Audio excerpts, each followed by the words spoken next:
Thank you, President. Honorable Court, the 12 victims of this case, former members of the Air Force of Chile who opposed the military coup d'etat in 1973, were tried and convicted by the war councils in 1974 and 1975. Condenados por los consejos de guerra en el 74 y 75 durante la dictadura militar bajo el proceso que se conocía como Aviación Bachelet y otros. Hay muchísima información sobre el uso generalizado de la tortura en el curso de estos y otros procesos penales durante la dictadura. Los delitos fueron sedición a la patria y otros crímenes similares. Las penas impuestas fueron la pena de muerte, prisión de por vida, de privación de libertad, algunos de los cuales fueron luego modificados por el comandante en jefe. La mayoría de las víctimas siguen encarceladas años después de haber sido todavía no gozan de su libertad después de haber estado en exilio. El objeto del caso es la violación y la obligación de investigar actos de tortura, como también la violación de la denegación de justicia por medio de el hecho de que no se aplicaron las evidencias de regla, la regla de exclusión a la evidencia o las confesiones que se obtienen.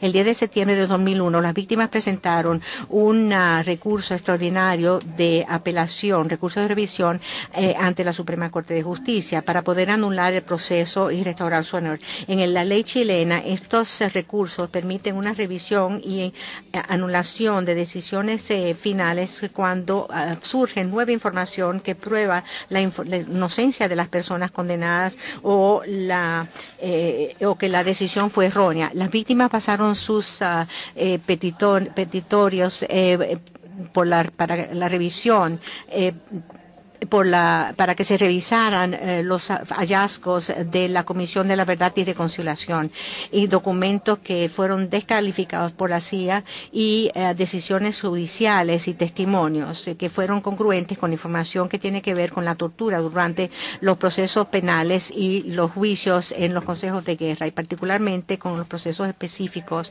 en donde las víctimas fueron condenadas. Las víctimas en sí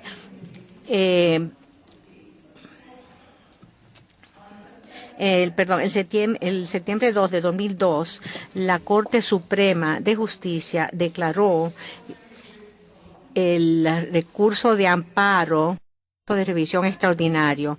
Lo declaró inadmisible bajo el argumento de que no tenía jurisdicción sobre la decisión de los consejos de guerra durante un estado de guerra.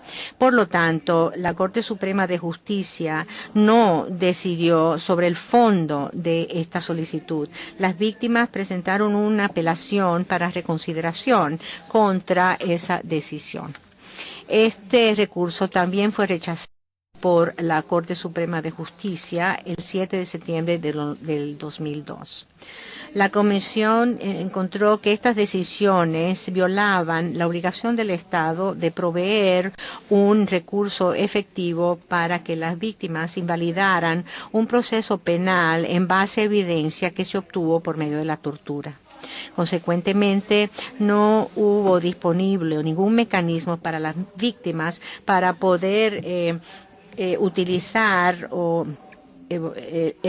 la regla de exclusión como un corolario fundamental a la prohibición absoluta de la tortura. Además, la Comisión que aunque el Estado poseía por muchos medios el conocimiento de la tortura que sufrieron las víctimas durante el transcurso de sus procesos penales y sus condenas durante la dictadura, no cumplió con su obligación de investigar estos actos ex officio y con diligencia debida.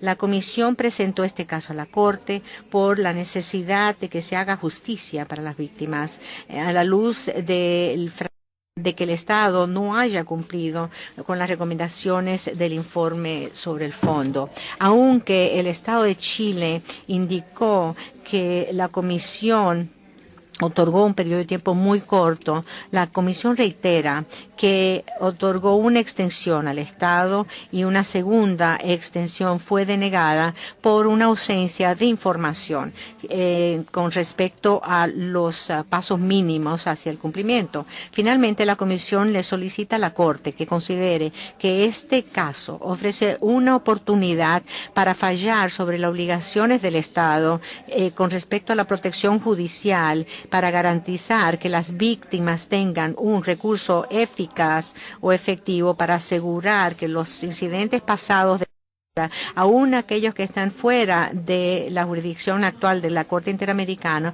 no continúen teniendo consecuencias en el presente. En otras palabras, el Estado debe de proveer los medios necesarios judiciales o de otro tipo para que la protección bajo la regla de exclusión sea en realidad efectivo en las circunstancias específicas de este caso. El experto Juan Méndez, que actualmente es relator especial sobre la tortura de Naciones Unidas,